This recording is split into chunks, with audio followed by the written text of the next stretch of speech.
अध्याय 5 परिवर्तन की फुसफुसाहटें उड़ान भरती हैं। शरद ऋतु की ठंडी हवा ने सर्दियों की बर्फीली पकड़ को बदल दिया। क्लारा और जेम्स की खिड़की के बाहर बर्फ के टुकड़े घूम रहे थे, जो अंदर की चिंगारी की गर्मी के बिल्कुल विपरीत थे। अंदर एक अलग तरह का तूफान चल रहा था। क्लारा ने आखिरकार मुश्किल फैसला कर लिया था। जेम्स एक विशेष देखभाल सुविधा में जा रहा था। बगीचे में उनके दौरे के बाद से पिछले कुछ सप्ताह बहुत सारी गतिविधियों से भरे हुए थे। नियुक्तियां की गईं, दौरे आयोजित किए गए, करीबी परिवार के साथ चिंताएं साझा की गईं। हालांकि निर्णय का भार क्लारा के दिल पर भारी रहा। बदलाव का दिन आ गया, चुप्पी की भारी चादर में लिपटा हुआ। जेम्स आसन्न परिवर्तन से बेखबर खिड़की के पास बैठा था, उसकी आंखों में एक खालीपन था। सारा और उसके पति माइकल पहुंचे, उनके चेहरे चिंता और समर्थन से भरे हुए थे। जेम्स के सामान को पैक करने की प्रक्रिया असहनीय रूप से अंतरंग लग रही थी। हर चीज, एक घिसा हुआ स्वेटर, एक प्यारी किताब, एक याद, साथ में जिए गए जीवन की एक फुसफुसाहट समेटे हुए थी। हर तह की हुई शर्ट और पैक किए गए बॉक्स के साथ उनकी कहानी का एक अध्याय बंद होता हुआ लग रहा था। आखिरकार जाने का समय आ गया। अलविदा कहना सबसे मुश्किल काम था। जेम्स हंगामे से हैरान बस क्लारा को एक सवालिया भौं के साथ देखता रहा। हम कहाँ जा रहे हैं? उसने पूछा, उसकी आवाज में फुसफुसाहट नहीं थी। क्लारा उसके बगल में घुटनों के बल बैठ गई, उसकी आंखों में आंसू भर आए। हम एक नए घर में जा रहे हैं, जेम्स, उसने कहा, उसकी आवाज में भावनाएं भरी हुई थीं। एक ऐसी जगह जहां ऐसे लोग हों जो तुम्हारी अच्छी तरह से देखभाल कर सकें। जेम्स की भौहें सिकुड़ गईं, उसके चेहरे पर उलझन छा गई। हालांकि सारा के कोमल स्पर्श ने उसके कंधे को पहचानने की चिंगारी दी। वह उसकी ओर मुड़ा, उसके होठों पर एक मुस्कान की झलक दिखाई दी। सारा, उसने धीरे से कहा। पहचान के इस सरल कार्य से क्लारा का दिल दुख गया।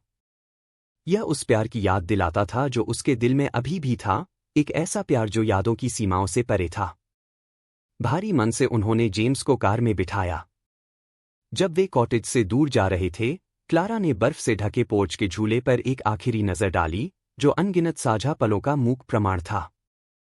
जेम्स का जाना सिर्फ चले जाने के बारे में नहीं था, यह उनकी प्रेम कहानी में बदलाव के बारे में था।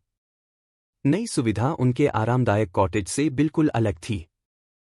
फिर भी वहां एक शांत दक्षता की भावना थी, जो अपने जीवन के अंतिम वर्षों में उन लोगों की देखभाल करने पर केंद्रित थी। दयालु और करुणामयी स्टाफ ने गर्मजोशी से मुस्कुराहट और व्यक्तिगत ध्यान देने के वादों के साथ उनका स्वागत किया। हालांकि जेम्स अलग थलग रहा, उसकी आंखें अपरिचित परिवेश में इधर-उधर घूम रही थीं। क्लारा पूरे दिन उसके साथ रही, उसे सामान खोलने में मदद की, उसे स्टाफ से मिलवाया और उसे अपने परिचित आश्रय में वापस ले जाने की इच्छा को दबाती रही। जैसे ही सूरज क्षितिज के नीचे डूबने लगा, कमरे में लंबी छायाएं छाने लगीं, जेम्स क्लारा की ओर मुड़ा। क्या हम अब घर जा सकते हैं? उसने पूछा, उसकी आवाज में निराशा की झलक थी। क्लारा जानती थी कि वह उत्तर नहीं समझ पाएगा। हम अभी घर नहीं जा सकते, जेम्स, उसने धीरे से उसका हाथ दबाते हुए कहा। लेकिन मैं वादा करती हूं, मैं हर दिन तुमसे मिलने आऊंगी। हम हमेशा की तरह साथ में समय बिताएंगे। जेम्स ने कोई जवाब नहीं दिया, लेकिन उसके चेहरे पर स्वीकृति जैसी कुछ झलक दिखाई दी। जैसे ही क्लारा ने अन्य निवासियों को देखा, जिनमें से प्रत्येक की अपनी कहानियां और संघर्ष थे, उसे एक एहसास हुआ।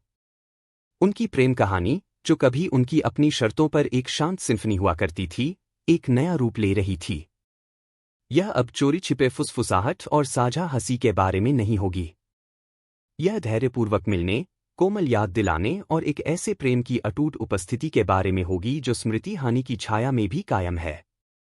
उस शाम सुविधा से बाहर निकलते हुए, डूबते सूरज ने आसमान को नारंगी और गुलाबी रंग में रंग दिया। क्लारा को पता था कि उनकी यात्रा अभी खत्म नहीं हुई है। यह नई चुनौतियों, अपरिचित क्षेत्रों में यात्रा करने तथा प्रेम के सार को उसके शुद्धतम रूप में पुनः खोजने की यात्रा होगी, ऐसा प्रेम जो साझा यादों में नहीं, बल्कि उनके बंधन की शांत शक्ति में सांत्वना पाता है। अध्याय 6 अनिश्चित जमीन में आशा के बीज। देखभाल सुविधा की बंजर दीवारें क्लारा के दिल पर लगातार भार की तरह महसूस होती थीं। हर दिन जेम्स से मिलना एक रस्म बन गई थी, एक जीवन रेखा जो उसे उस आदमी से बांधे रखती थी जिसे वह प्यार करती थी। फिर भी प्रत्येक यात्रा एक कड़वाहट भरी नृत्य थी, एक वास्तविकता के साथ जिसे अनदेखा नहीं किया जा सकता था। जेम्स और दूर होता जा रहा था। शुरुआती घबराहट ने एक शांत स्वीकृति का रास्ता दिया था। वह क्लारा को ज्यादातर दिनों में पहचानता था, उसके आने पर उसकी आंखों में गर्मजोशी की एक झलक दिखाई देती थी। हालांकि बातचीत खंडित थी, एक ऐसे अतीत की झलक जिसे वह केवल आंशिक रूप से ही समझ सकता था। एक ठंडी शरद ऋतु की दोपहर, जब वे खिड़की के पास बैठे थे और हवा में पत्तियों को घूमते हुए देख रहे थे, जेम्स क्लारा की ओर मुड़ा, उसकी भौहों के बीच एक झुर्री बन गई। तुम कौन हो? उसने पूछा, उसकी आवाज में हमेशा की गर्मजोशी नहीं थी। क्लारा का दिल धड़क उठा। यह एक ऐसा सवाल था जिससे वह डरती थी, उसकी बीमारी के लगातार बढ़ने की एक स्पष्ट याद दिलाता था। गहरी सांस लेते हुए उसने उसका हाथ थाम लिया, उसका स्पर्श उसके भ्रम के तूफान में एक परिचित सहारा था। मैं क्लारा हूं, जेम्स, उसने धीरे से कहा। तुम्हारी पत्नी। याद है? जेम्स ने एक पल के लिए उसके चेहरे का अध्ययन किया, विस्मृति के बढ़ते कोहरे से जूझते हुए पहचान की एक झलक। फिर उसके होठों पर एक हल्की मुस्कान खेली। क्लारा, उसने दोहराया, उसकी आवाज एकमात्र फुसफुसाहट थी। यह एक सुंदर नाम है। दिल के दर्द के बावजूद क्लारा के सीने में उम्मीद का एक छोटा सा बीज खिल गया। पहचान की चिंगारी, हालांकि क्षणभंगुर, उनके प्यार की स्थायी शक्ति का एक वसीयतनामा था। यह एक ऐसा प्यार था जो बोले गए शब्द से परे था, एक ऐसा प्यार जो उसके स्पर्श के आराम, उसकी मुस्कान की गर्मजोशी में प्रतिध्वनित होता था। एक दिन सारा ने एक संगीत चिकित्सा सत्र का सुझाव दिया। पहले तो झिझकते हुए क्लारा सहमत हो गई। जैसे ही एक परिचित धुन की कोमल धुनें कमरे में भर गईं, उसकी आंखों के सामने एक परिवर्तन सामने आया।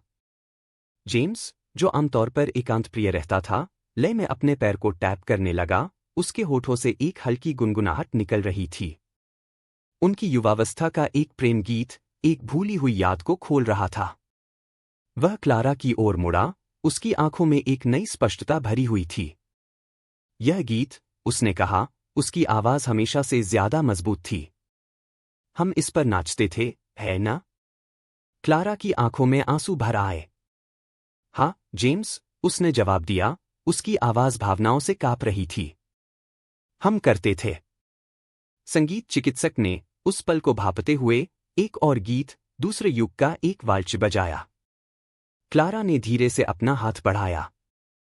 उसे आश्चर्य हुआ, जेम्स ने उसे पकड़ लिया, उसकी पुरानी मुस्कान की छाया उसके होठों पर छा गई। जैसे जैसे वे संगीत पर झूमते गए, कमरे की बंजर दीवारें फीकी पड़ गईं। यह उनकी युवावस्था के सुंदर कदम नहीं थे, लेकिन कोमल संबंध बना रहा। उस पल, अजनबियों से घिरे, उनकी प्रेम कहानी को एक नई अभिव्यक्ति मिली, विस्मृति की छाया के बीच भक्ति का एक धीमा नृत्य। सत्र एक नियमित घटना बन गए, बढ़ते अंधेरे में प्रकाश की किरण। ऐसा लगता था कि संगीत, दबी हुई यादों को खोलने की कुंजी है, उस आदमी से फिर से जुड़ने का एक तरीका है, जिसे वह प्यार करती थी। यह एक अनुस्मारक था कि प्रेम सबसे अप्रत्याशित स्थानों में भी खिल सकता है, कि दुख के बीच खुशी मौजूद हो सकती है। एक शाम, जब क्लारा अपनी सामान्य यात्रा के बाद जाने के लिए तैयार हुई, जेम्स ने आगे बढ़कर उसका हाथ कसकर पकड़ लिया। मत जाओ, उसने विनती की, उसकी आवाज में घबराहट का एक संकेत था। क्लारा को अपराधबोध की पीड़ा महसूस हुई, वह रहने की अपनी इच्छा और घर पर उसका इंतजार कर रही जिम्मेदारियों के बीच फंसी हुई थी। फिर उसके दिमाग में एक विचार कौंधा। वह उसके लिए उनकी दुनिया का एक छोटा सा टुकड़ा, उसके प्यारे घर से जुड़ाव लेकर आएगी।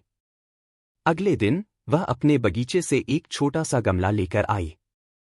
यह ज्यादा कुछ नहीं था, बस एक साधारण गेरियम था, लेकिन जेम्स के लिए यह जीवन भर की साझा यादों का प्रतिनिधित्व करता था। जैसे ही उसने पौधे को पकड़ा, उसके चेहरे पर शांति की भावना छा गई। गेरियम आशा का प्रतीक बन गया, उनके कॉटेज की दीवारों के भीतर खिलने वाले प्यार की याद दिलाता है। यह उनके साथ की यात्रा का एक ठोस अनुस्मारक था, एक मौन वादा कि उनकी प्रेम कहानी, अनिश्चित भविष्य का सामना करते हुए भी सबसे अप्रत्याशित तरीकों से भी खिलती रहेगी।